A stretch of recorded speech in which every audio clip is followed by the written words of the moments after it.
Hello and welcome to the Fellowship Phase, an Adventures in Middle-earth podcast. I'm Josh and that's Callum. We're going to give you inside information on how to find your own path through Tolkien's world.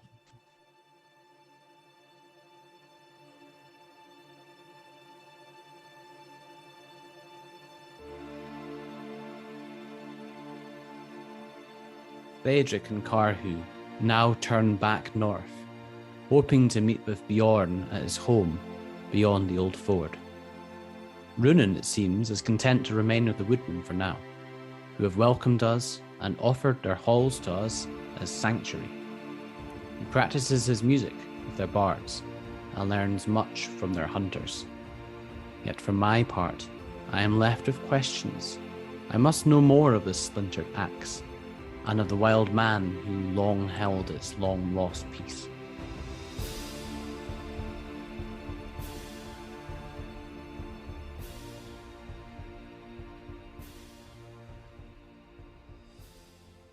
Hello, Callum.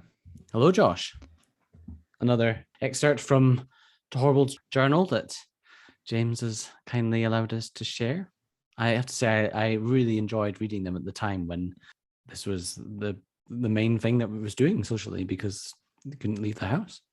How did you find it reading a journal which is in Torvald's voice? It's written from the perspective of a character in a world that you are leading us in. Was it strange reading from like the other perspective?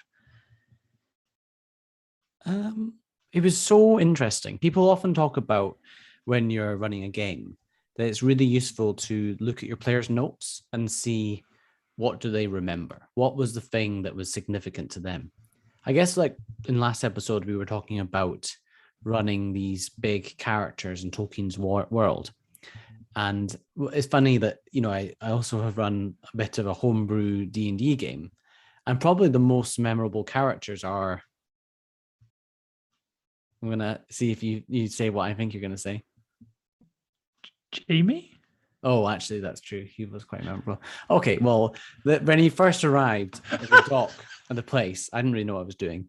And there was some guards, and you wanted to speak to them and ask their names. And I was like, I don't know, Bob and Rob. And then they became these characters that you kept talking to, and they were really memorable. And it was because I had to just ad-lib them and come up with stuff, and it made them quite interesting, I guess, in a way. So I forgot what the point was. Oh yeah, so the notes are quite useful because I could go back and see like what was it that was hitting, what was they catching on to, what were the things they were interested in, and also what were their future plans. So they were really helpful. It's given us a good scene setter for this one. We talked about in the very first episode how much I love Beorn and the Beornings. It was the reason I wanted to be Theodric. And once we got over to the Vale of Anduin, between the Misty Mountains and Mirkwood, and we were in Theodric's homeland, there was the chance to go and see Beorn, you know, big headliner, main character time, go and have a chat with them. Very exciting. And in Adventures in Middle-earth, there are, much like the journey rules, which we've discussed, there are mechanics about how these audiences with main characters happen. And that's what we're going to talk about today. Basically introducing mechanics to a social encounter, which is quite fixed. We ran an audience yesterday and we were talking about it afterwards. So it is useful to have this frame and say like, this is how it's going to work. And again, a lot of the audience rules are in the player's handbook, but there is additional things in Loremaster's guide, which are slightly hidden and there's also a lot of really helpful commentary on how to run it and some suggestions about how to prepare. So just to outline what we're going to talk about. So the steps of an audience, the audience summary is one, the Loremaster plans the audience, setting the motivation, expectations, and outcomes of the person who is that the player characters are seeking an audience with. I'll go into that in more detail. And then the Loremaster sets the scene. And then one of the player heroes is nominated to introduce the company, and they have to make a initial check. And that determines the final check of the audience. And then you have a role-playing session where various interactions happen. And in advance, you've decided the person who's running the audience, if certain things are mentioned or not mentioned, and how the player characters interact with them can either it can modify the final outcome roll. You ask for a final audience check, and you might suggest things that can be used to add a bonus. So if you feel like something's particularly relevant, then you might give bonuses, which you can do ad hoc. So that happened yesterday. And then once you know what the outcome is, so there's basically in advance, you've said, if they roll this, this is the outcome. If they roll this, this is the outcome. So it comes down to the roll of 1 dice at the end of this role-playing session or section. So it's quite rules heavy. They've taken a part of role-playing games, which is very common, which is a social encounter with the character. And they've fitted quite a chunky framework of rules to make that happen. Now, should stress, this isn't how every social encounter is run. Oh, yeah. We talk to loads of NPCs in just quite an informal way. Audiences are really only for really big characters. So Beorn was one who we spoke to early on, but we're talking, lords, major characters in Tolkien's worlds. That's probably the level, isn't it? Yeah, there's 2 things to maybe explain. One is patrons, and the other one is sanctuaries. So in AiME, patrons are essentially a mechanical statement of people that will maybe give you quests and will help you. Sanctuaries are places where you can go and you can take a long rest, take a fellowship phase. And actually, one of the fellowship phases that you can undertake is to turn somewhere into a sanctuary, which you've done once. Quite often you've turned up somewhere and then one of the outcomes of the audience has been that it becomes a sanctuary for you if you do well. So you've got a lot of sanctuaries. Like, for example, at the end of the very first quest, in giving the artifact over, you got all the woodman settlements as sanctuaries. So that was really useful for you. It was really quite powerful, actually, because resting is a really difficult mechanic in AiME, and finding sanctuaries can be very difficult. So yes, audiences can have a very positive effect. Much like with the journey rules, which we talked about, it certainly feels to me as a player that a lot of this happens behind the screen.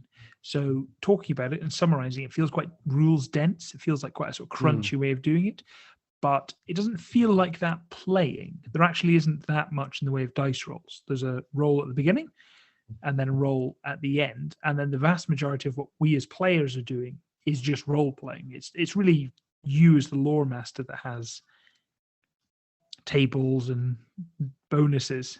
It's quite difficult to run. Like, we've spoken about this, not on the podcast, but I definitely, of all the role-playing games that I'm involved with, and that's been a lot now, like running D&D 5th edition, playing in it, playing once in AiME, running AiME, playing the Alien RPG. We have dipped our toes in other things. Oh, we did Tales of the Loop as well.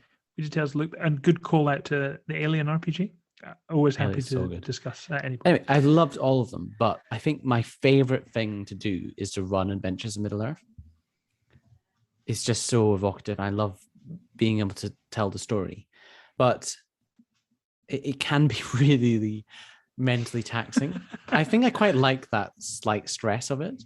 It's not stressful, but you really have to be. Do you remember that time that I was incredibly hungover? I ran a game. Yes. I do remember that time you were incredibly hungover. I think you joined. I don't know how I managed that. The session, and you told us, and we kind of said, like, there's no pressure to run the game. Like, we're here to have fun. You did look ill. You soldiered on, and it was. It's great fun to play, and DMing is fun. But DMing, there's a lot of plates that you're spinning all at once. And we're pretty invested in the world. Like, we as players love it, and we're sympathetic to you as the Loremaster, but we wouldn't want things to go wrong because you hung over. I think it made me feel better. I felt a lot better playing. Good. And I wonder if it's maybe worth framing audiences, because as you say, it's rules heavy. And I think the example audience that I'll use is the audience with Beorn, which is one of the books, because I don't think it wouldn't be too much spoilers to everyone kind of has an idea of his character. So his motivation and expectations wouldn't be too much of a surprise. I won't go into detail, so it's not too spoiler heavy, but just to give you an example of how that might work.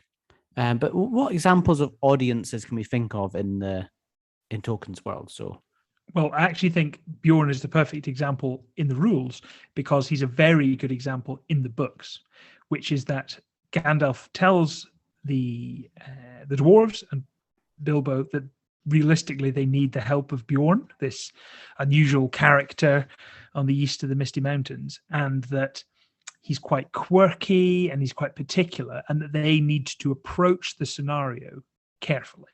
Now, in that case, they don't want to mob him with the whole group. And Gandalf suggests sort of trickling out a little bit, one at a time, two at a time, and really speaking his language, being careful with his animals and being respectful.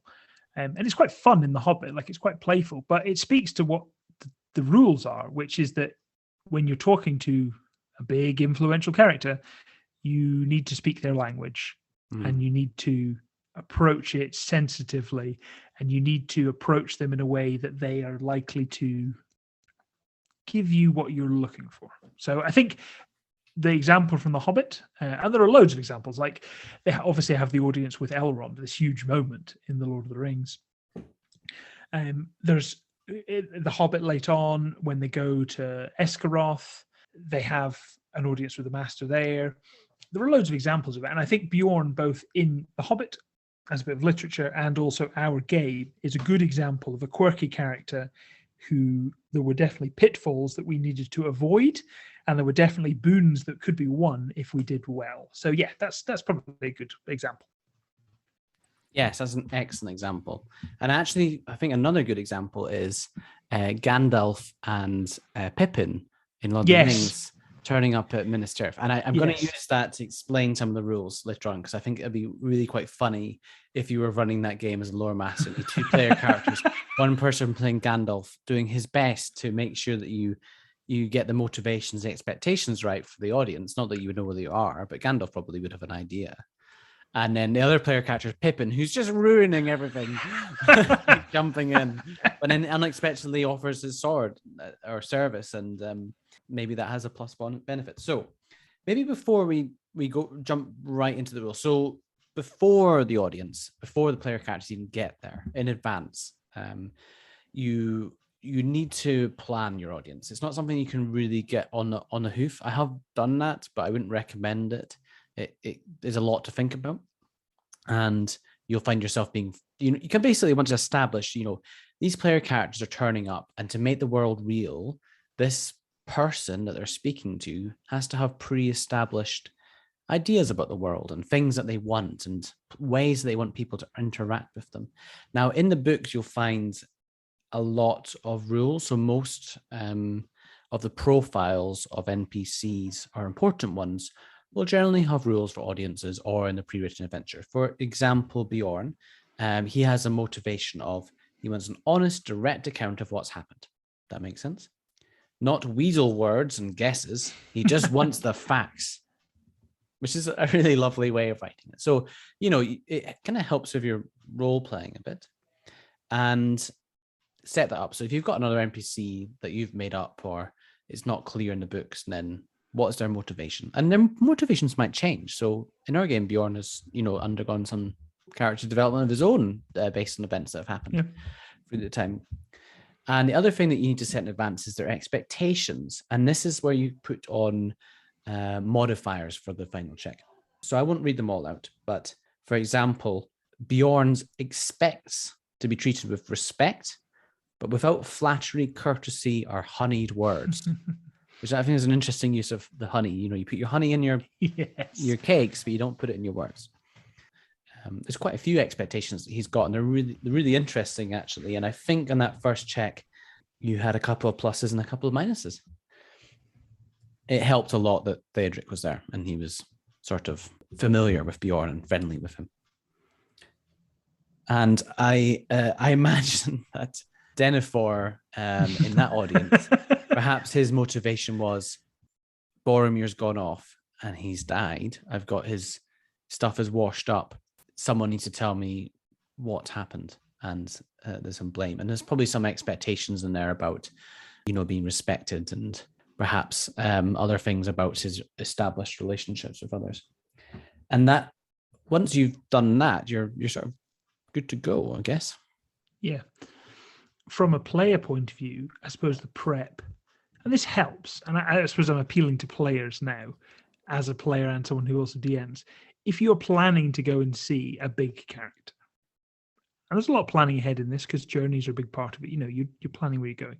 If at the end of your journey you want to see Elrond or Beorn, or you want to see the Steward of Gondor, if that's possible, let the Loremaster know in advance so that they can prepare.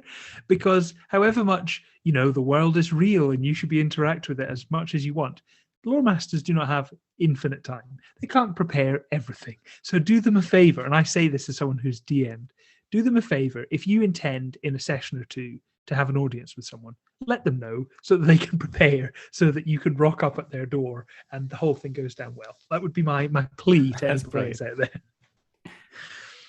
The next section that they recommend in the rules, which I think is good, is setting the scene. There's quite a lot of mechanics here.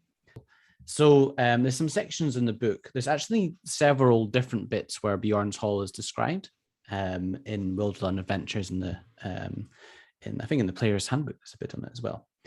So I read through that and got an idea in my head of what it would look like. And you come in as a large hedge, speaking through all the animals, the fire.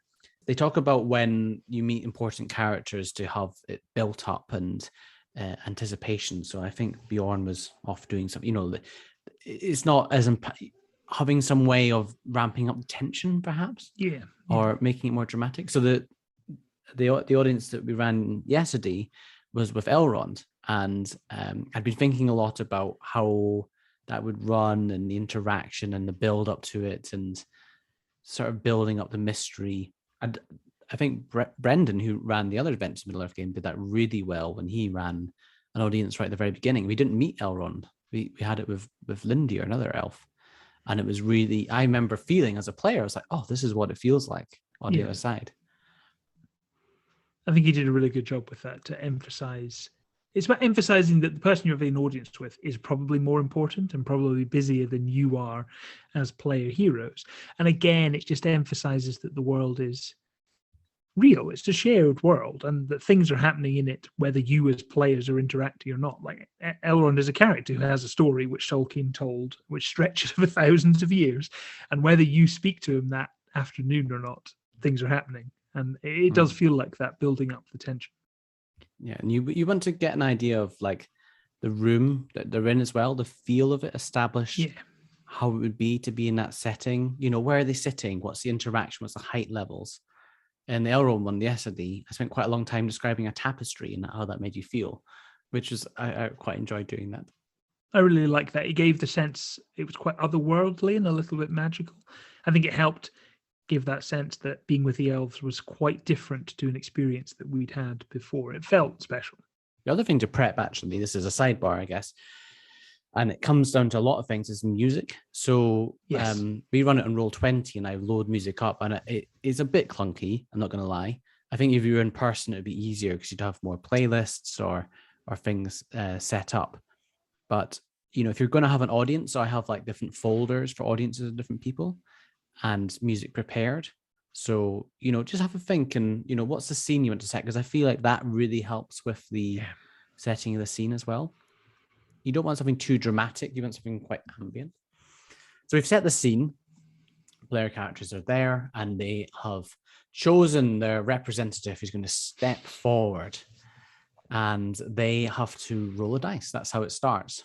So the first check is what's called a traditions check. And I think we probably will need to explain what that is. So traditions is a skill based on intelligence, and it measures your ability to recall the proper courtesies and etiquette expected by the different cultures of Middle-earth, along with some of the stories, their people, their history. But the main use in the rules is for gaining audiences. And I'll be completely honest that I often don't use it or forget to use it. Sometime. There's definitely times where I should use traditions and I kind of forget. anyway, it's quite situational. But you come in and you get the player to make the traditions check. And I think it's useful to get them to make the check before they do role playing. I don't know how you feel about this, Josh. Definitely. Yes. There's nothing worse than being like, I do this and describe it in detail, or like, it's particularly as a charisma based check. And you're like, I say this, and you feel like you've role played it really well and you're like really satisfied with it. And then they're like, okay, roll a persuasion check. Oh, there's a natural one. Like, how does that? And then not only is that a bit disappointing for the player, but as the Loremaster, it does make it quite difficult to try and describe why it's a failure. Yes, I totally agree with you. I think that we'll maybe discuss this when we've at the end, sort of bringing together all of the audience rules. The idea of adding the rolls of the dice into the role playing, and where it gets a little bit murky. This is one of those. Yeah. Whereas I think if you roll up front, you as the player and the Loremaster know, hey, I rolled badly. So rather than I'm spoiling this lovely role play I've just done, you can think, hey, I've rolled badly. For some reason, this interaction is not going to go very well. I will play that out and I'll have some agency in why that happens. Maybe I say something embarrassing or rude, or I stumble over or something like that. And that's funny, actually. Yesterday you rolled after we did the interaction. So, yes. Breaking the rules. So I definitely flip it around. Sometimes it just depends how it feels in the moment, I guess. And you did this really nice introduction. And then you were like, had a gift. And then you rolled terribly. And then you're like, I drop it. Like, you did a really good job as a player of actually like turning that into a moment. It was quite touching. So, you can do it either way. So you roll your traditions check, and the DC for that is always 15 for an audience, just to reflect the fact that there's a set customs and so on. What about who is the chosen player hero who's introducing the company? Because there is something to making that decision. It's not. Yes, that's a good point. So there's starting attitudes, and there's a table in the player's handbook. It doesn't actually have every single culture in the game. So, for example, it doesn't have elves of Rivendell. They're in the Rivendell region guide. And it tells you, for bardings, what's their attitude of the Dunedain? Unknown. And then there's a section later on which tells you if their starting attitude is this, then this will be the sort of outcomes at the end. And then the Loremaster's guide is slightly more detail on that, which talks about what the DC will be for the final check. Is determined by that initial assessment. And the traditions check, how that interacts with this part, is that if you fail the traditions check, then you move down one rung on the ladder. So there's basically, you can either be favored with a culture, friendly, neutral, askance or unknown, or mistrustful. Yeah. Which is very Tolkien again. So, like Beorn is mistrustful of outsiders and people that he doesn't know. Aragorn, Legolas, and Gimli arrive in Rohan. There's that whole interaction, and so there's that's a good example. Yeah, it's that's an audience as well, I think. So it does fit, and so basically you have to choose which player character goes forward, and this isn't a secret, So the player character would know. I know, and I like that table is in the player's guide, and that we know it's helpful to guide our role play, knowing which of the cultures we would know and be aware of, and who Beorning's like, and that there is tension between dwarves and elves, and it means that then when we have an audience with someone, again, there is a moment where we as players get to make a choice, and it has an effect. So, hey, we're going to speak to Beorn. Who makes sense to be the member of the group who's going to lead this? Well, we've got an older Beorning in the party who's probably quite favorable with Beorn, or are we going to pick someone who's a total stranger? And that means we get to make a decision, and we know that the decision we make will have consequences one way or another. Yes, and it's not so much that the audience is only with that person. It's more that they're sort of leading forward and taking the initiative. Once you've done that initial check and you decided that lead player, you then do a role play of the encounter, and as you're going along, keeping an eye on the expectations of the person that they're having the audience with. And I usually sort of tick or cross off things if they come into effect. What's an example of an expectation then that we might have? Because this is something that does happen behind the screen. So say I'm talking to Beorn, and you're maybe looking for things that I do or don't say, what would be a good tick box, for instance? Not spoiling anything pre-written, but what's a good example of something that if I, as Theodric, said that, Beorn's going to be pleased?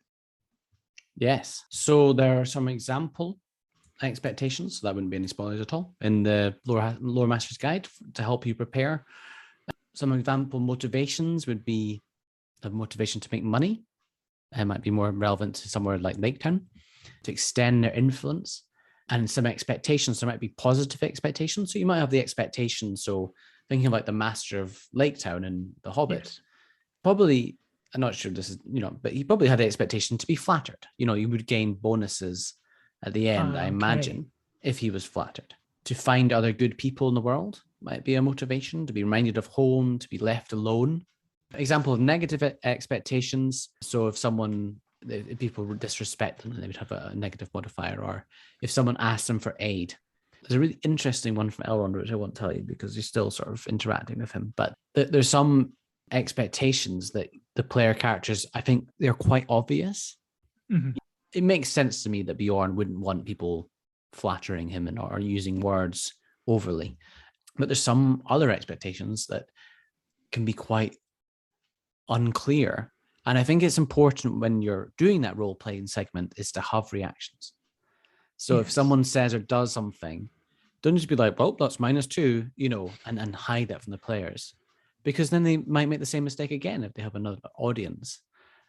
So I try and give an indication of like, oh, that's really good. Like, thank you for telling me that. Or, actually. Yeah, I can think of times that you've reacted badly as one of these main NPCs, and we've realized, we've made a bit of a social faux pas in how we've approached this particular puzzle, which is quite fun. And you do, like, I've seen people, there's been a lot of prep. So there was one time that one of your characters, this is so funny. He's never used it. You know what I'm talking about now. Do I? Yes, I do. I know exactly what you're talking about. It was. I feel I can tell the story because it's my character and a character which actually follows Theodric. We'll come on to who he is and why I made him and how I made him at a later date. But he was looking to impress a dwarf, and to do so, he had no knowledge of dwarves and had some bad interactions and knew that the audience was going to be really important.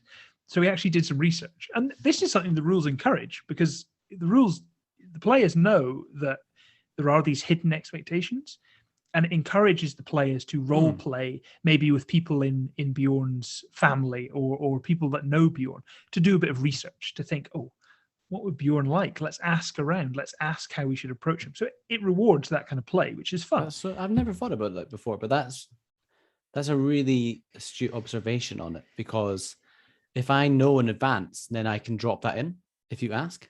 Yes, and if we speak to people who are close to the person we're having an audience with, we get that. And then it feels good for us as players if in the audience we do the thing that we've researched. In this case, I learned that dwarves enjoy gifts and are very much into smithing and into masonry and into stone. And I had acquired a very valuable piece of marble. And I thought, great, I'm going to start this audience by gifting this piece of marble to this dwarf because it's a gift. It's very hard to acquire, and it will show that me, a stranger, has done some research. Great, put a lot of effort into doing that. For one reason or another, the audience never happened. The game moved on. There was events happened that took us in a completely different direction, and that big piece of marble is still sitting exactly where I left it about 30 sessions ago. Well, you don't know that. Well, I'm assuming it is. I have no idea what's happened to it. But the effort that went into it, it never came to anything. But the process was fun. And I think it does speak to this, that audiences really matter, because the thing I wanted from that audience was like crucial to my character's plot. And we will come on to this. I needed a key piece of information. And if I screwed it up, I wouldn't have been able to access it. And I knew I had to do everything. I had to give myself any possible bonus to get it. And it never happened. I love things like that.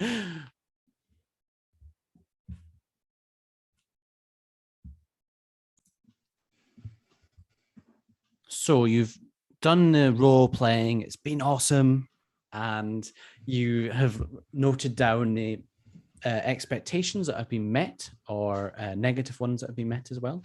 And then you move on to the outcome.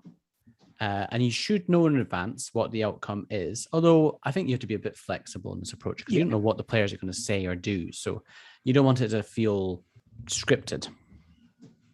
Even though in a way it is, but yes, what you mean is you don't want it to feel like, you want it to feel like what the players have said has had an effect on the outcome, rather than just, hey, you were always going to read out this little bit at the end, whether we were rude or whether we were polite, whether we prepped or not. So there's something just to point out here, which I found a bit confusing at first. I think I've got my head around. In the player's handbook, there's a section on the reactions. And it talks about favored, friendly, neutral, askance, mistrustful. And it says what the final check might be and what the DC would be and how much they would give it. Yes. But in the Loremaster's guide, there's a whole different segment which gives you DCs for the final check with people of those different levels, which can change the DC. So that's a bit confusing because sometimes I think the players are reading that and they're like, oh, this is the DC. And I'm like, well, it's not really DC. And I guess you just set a DC based on what you want it to be. But there is a section on, so, you know, the DC will be higher, the more mistrustful they are of the player character. And that's just, you know, a D20 with the pluses or minuses. It's a lot down to luck. It is a lot down to luck.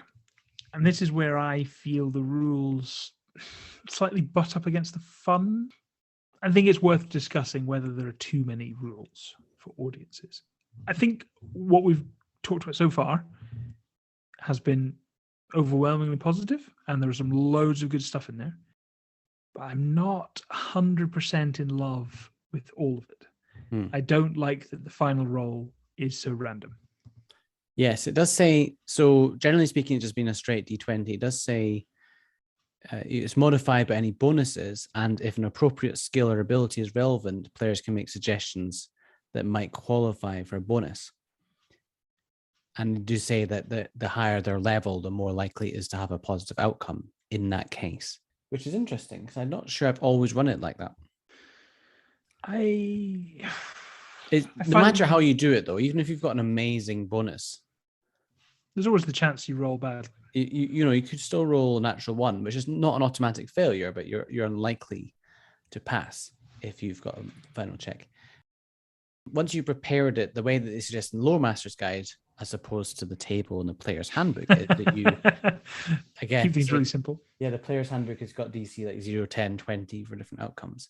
In the Loremaster's guide, it says, you know, there's an example that they give where they've set up this NPC and say, you know, if it's success by a 6+, then it trusts the company enough to give them a quest. Success by a 3 to 4, they get some gold and they might get a bed for the night. Success by 0 to -2, they get a bed. If they fail completely, then they get dismissed with no help. So say you've come in, you've did a really good traditions check, and you've, you know, given a gift, and you've had this long discussion, and you've role played through it all, you've met all the expectations, and you're a great thing, and then you fail the final check. I find that quite hard to run and role play. Like, why did they turn them away? Like, that doesn't. You can come up with things like, well, actually, you know, it seems like there's something going on. You know, you can bring something up, but it's quite difficult to justify to the players. And I think, you know, maybe that's not the right term, but maybe it is, because when you're running a game like this and it's all role play and it's all made up and there's rules, you know, in combat, you don't really need to justify anything. There's an AC, you roll the dice, you hit or you miss. That's straightforward. But in social aspects, you do sort of have to justify the rules, because at the end of the day, I want it to be fun for everyone, myself included. And I also want it to feel fair and grounded in the world.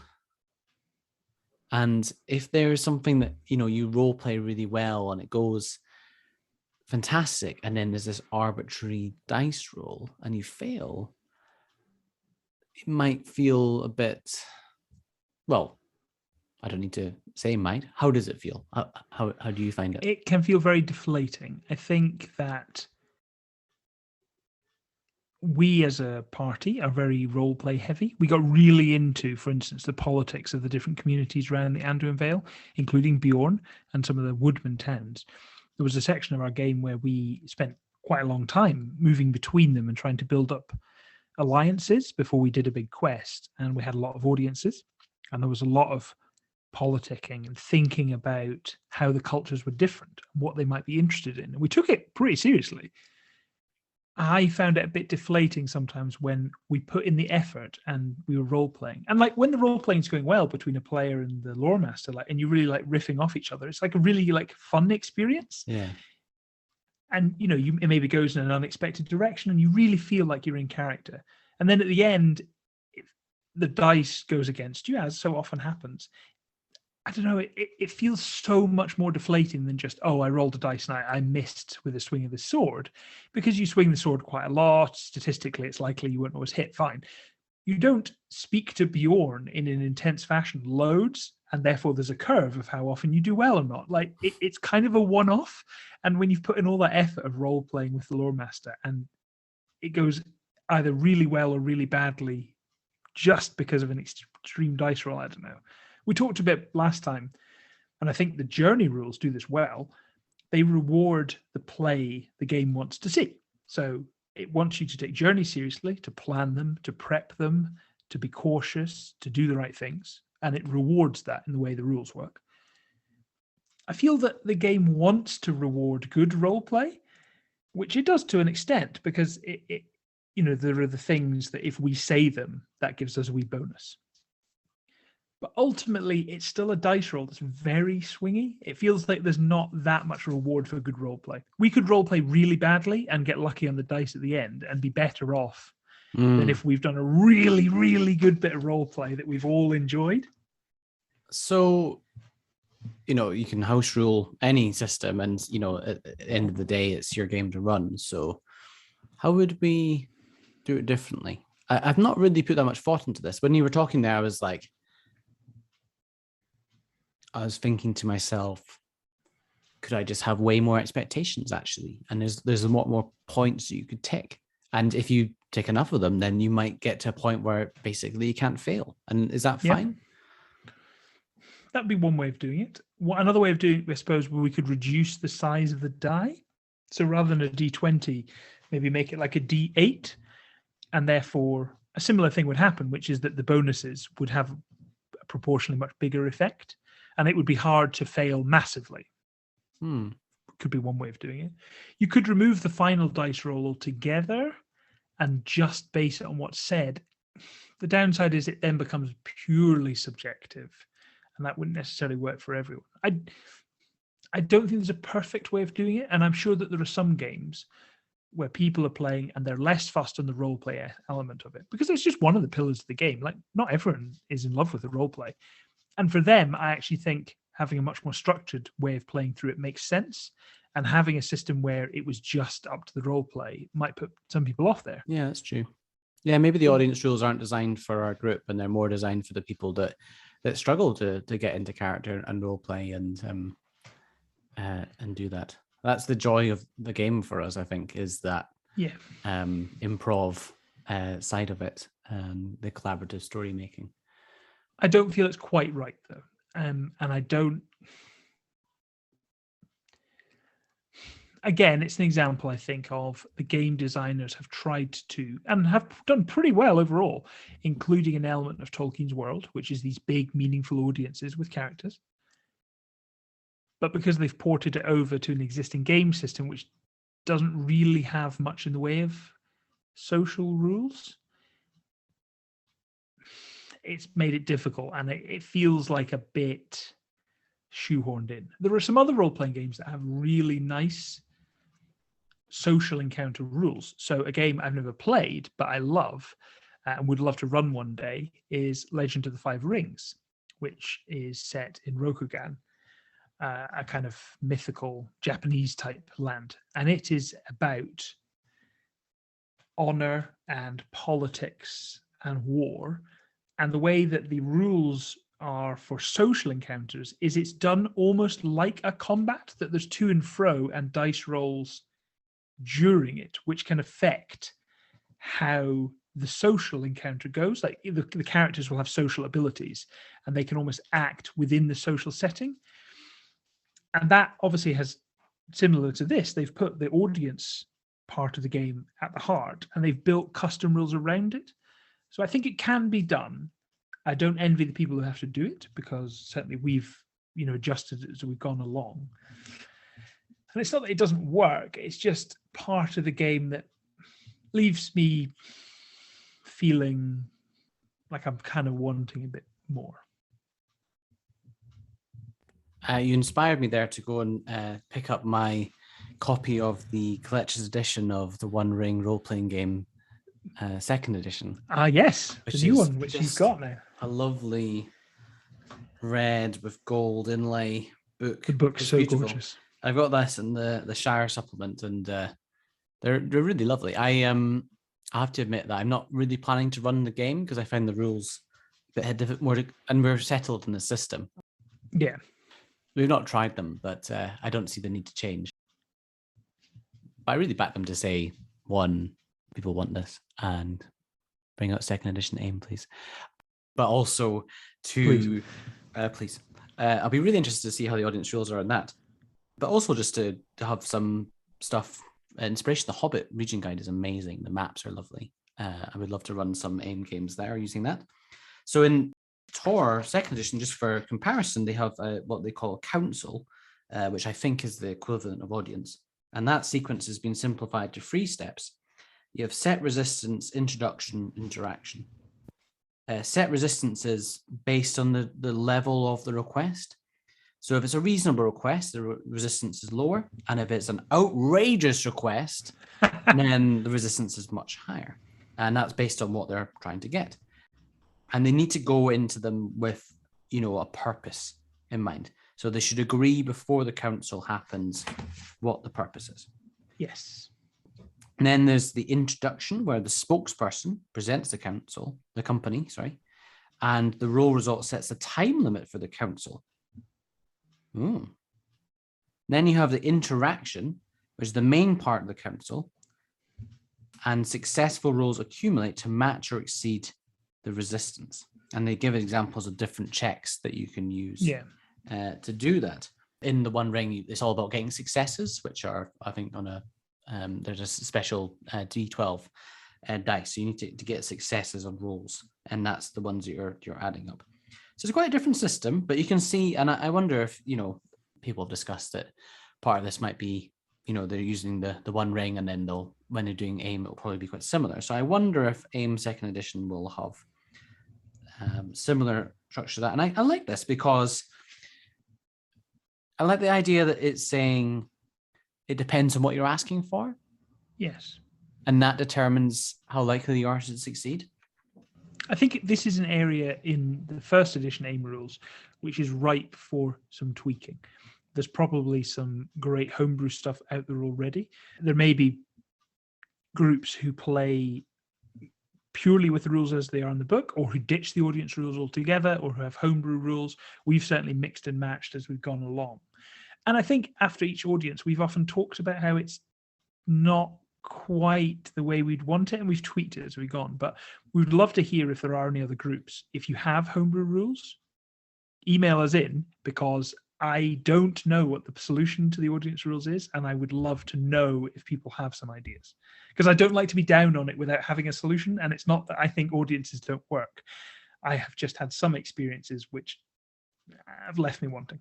And that topic in the second edition of Tor, they have a whole segment, and it says awarding effective role-playing. And to cut it short, they talk about if you think that the delivered speech from my player character touches topics that are relevant, then they can gain dice. So you basically have more dice that you roll to get more successes. The rules are really helpful to have a structure to these social encounters. And there are some rules about social encounters in the Dungeon Master's Guide, because there's so much in there. I remember skimming over them before, and if they've got a sort of similar slant, they're not as in-depth, I would say. Maybe someone will email and say, read the Dungeon Master's Guide. That would be... Please do, but don't. But do. But don't.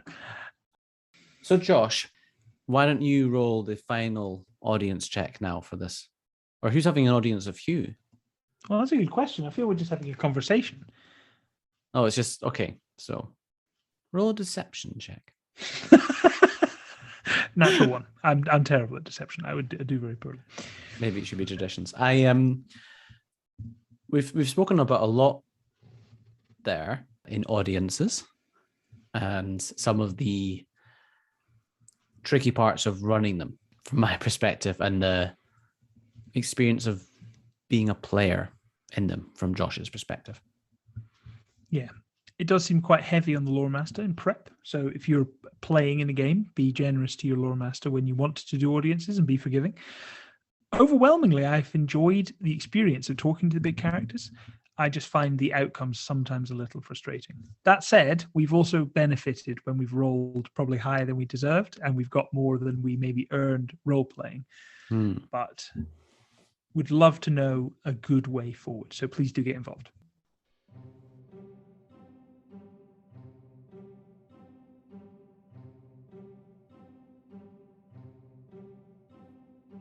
No emails except on party business. And comments, suggestions, and questions to thefellowshipphase@gmail.com. The long year turns to its close. Much we have accomplished these last seasons. Our fellowship disbands, but is not broken, and we will return On the next episode of The Fellowship Phase.